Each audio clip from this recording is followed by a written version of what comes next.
Welcome to This Explainer. If you've been feeling that creeping sense of anxiety about AI coming for your job, well, you're definitely not alone. It's literally the topic of every coffee chat and headline right now. But today, we're going to push right past all that panic. We're going to break down the actual objective data on what is really happening in the labor market. And even more importantly, we'll give you highly actionable frameworks so you can actually thrive in this whole new era. So here's our roadmap for today. We'll start with the AI job reality, look at augmentation over substitution, and then dive into pattern versus human taste. After that, we'll cover the rise of power skills, building your AI stack, and finally, designing effective oversight. Basically, we're taking a journey from the massive global view right down to your everyday daily workflow. Section 1, the AI job reality, looking at the macro data. Okay, let's dive into this. We need to look at what the macro data from organizations like the World Economic Forum and Goldman Sachs are actually telling us. Let's just ground all this emotional panic by asking the central question straight up. Is AI really taking your job? Look, we know from recent Goldman Sachs analysis that AI has reduced monthly payroll growth by roughly 16,000 jobs in the US over the past year. Honestly, that sounds pretty scary.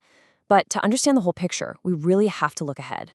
Get this. The World Economic Forum projects that over the next 5 years, driven by tech innovation, the green transition, and huge structural shifts, we are going to see the creation of a staggering 170 million new jobs globally. But there's a flip side. In that exact same timeframe, rapid advances in AI and robotics are absolutely going to automate a massive share of routine and analytical tasks. We're talking about the displacement of roughly 92 million jobs around the world. But when you actually sit down and do the math, that leaves us with a net global growth of 78 million jobs over the next 5 years. That number completely shatters this dystopian myth that human work is just disappearing. Historically speaking, major tech inflection points, think everything from the calculator to the internet, are always net job creators, even if the transition period itself is incredibly disruptive. Moving right along to Section 2, augmentation over substitution, the shifting workforce. So how exactly does this massive macro disruption actually play out in your workplace? It really all boils down to the difference between substituting a worker and augmenting them. If AI acts as a pure substitution, meaning it completely replaces human labor to automate tasks, yeah, the impact on employment is negative. But in so many roles right now, AI is acting as an augmentation tool. It's making workers so much faster and better. Goldman Sachs highlights this totally fascinating economic concept here called the Jevons paradox. Basically, when augmentation makes you hyper-efficient, it lowers your cost per unit of output. And that lower cost actually drives up demand for whatever it is you produce, which, crazily enough, creates a net increase in overall employment. And this brilliantly illustrates just how fast this shift is happening.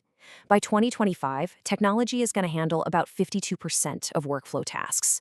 But zoom just a bit ahead to 2030, and tech jumps to 67%. Notice, though, that people are still very much in the equation. Productivity is going to absolutely skyrocket because human workers will be operating in this sort of co-pilot mode alongside AI. Section 3, pattern versus human taste, the micro-reality. Let's zoom in even closer now, taking it from the global data right down to you, the individual worker. Why exactly isn't AI just replacing all our top performers? It really comes down to this idea of pattern versus taste. You see, AI operates purely on pattern recognition. It's basically predicting the most likely average answer based on oceans of training data. But humans, we rely on taste. Think about a senior finance manager who just glances at a super complex spreadsheet and instantly knows a number is wrong. They might not even know exactly why right away, but their gut intuition, which they've built up from being wrong plenty of times in the past, tells them something is totally off. Or take a senior marketer who tweaks an email subject line at the last second because they understand the subtle, unspoken nuances of their specific audience. AI just doesn't have that taste.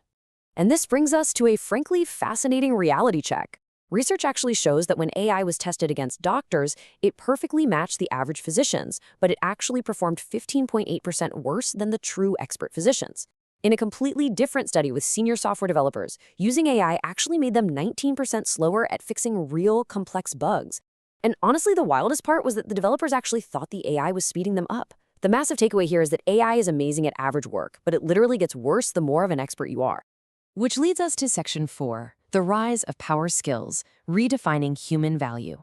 Since AI is rapidly commoditizing all this average technical execution, we have to completely rethink where our human value actually comes from.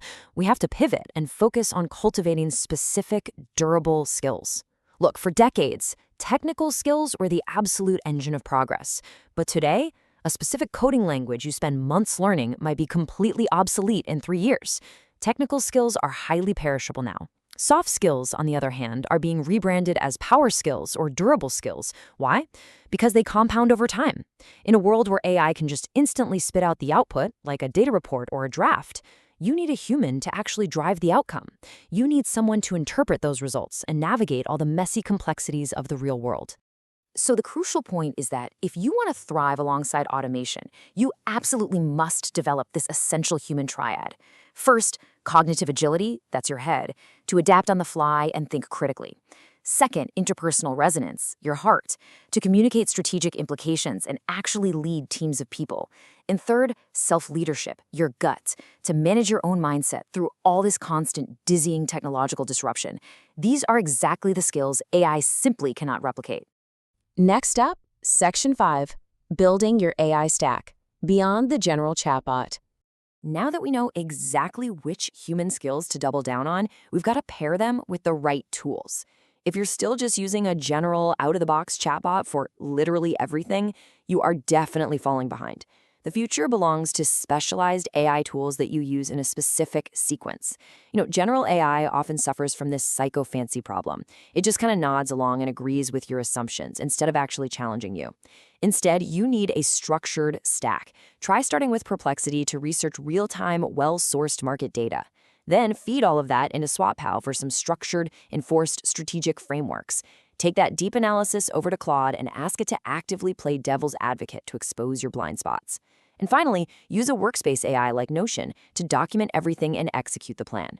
This specialized, step-by-step workflow, that is exactly how you leverage AI for true high-level strategy. Let's move to and see how this builds into the broader organizational picture with Section 6, Designing Effective Oversight, the Human AI Matrix. Because as we start implementing these super powerful AI tool stacks, managing them requires way more than just telling an employee to, hey, double-check the work. Now, what's really interesting about this framework from Tay Bannerman is how practical it is for moving beyond a generic human-in-the-loop setup. You have to design your oversight specifically based on your business goals. For example, are you optimizing for compliance? Then you need mandatory human approval workflows where literally no action happens without explicit human authorization. But what if you're optimizing for sheer speed and volume?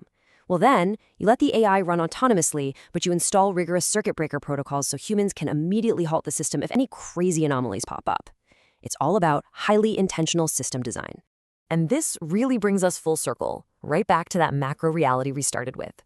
The World Economic Forum is reporting that a massive 77% of surveyed employers actually plan to train their workforce to work with AI, rather than just downsizing everyone. The companies that are actually going to win in this new era, they won't be the ones replacing humans. They'll be the ones actively augmenting their teams to operate these incredible intelligent systems. Which leaves us with one final, absolutely vital question. The panic about AI taking jobs? It isn't entirely wrong. Average work is definitely in trouble. But the real question you need to be asking yourself isn't, will AI replace me? The question is, have you built enough human taste, durable power skills, and strategic oversight to know when the AI is dead wrong? Cultivate that human advantage, lean into what makes you uniquely human, and you make yourself utterly invaluable.